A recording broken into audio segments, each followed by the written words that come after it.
பெரம்பூர் தொகுதியை தான் 2026 தேர்தலில் விஜய் அவர்களுக்கு தேர்ந்தெடுத்துள்ளதா செய்திகள் வருது. சரிங்க. பெரம்பூர்ல அவர் நின்னாருன்னா ஜெயிப்பாரா? நீங்க எப்படி பாக்குறீங்க? அவரு ஜெயிக்க மாட்டார் ஐயா.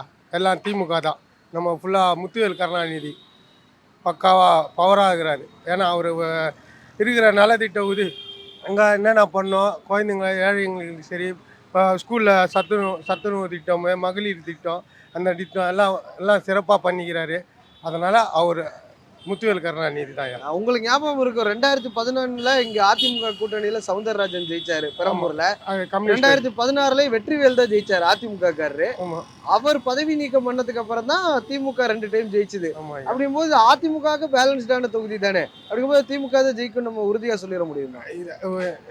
எங்க கையில எங்க உறுதி எதுனா திமுக தான் ஐயா. திமுக தான் வரும்.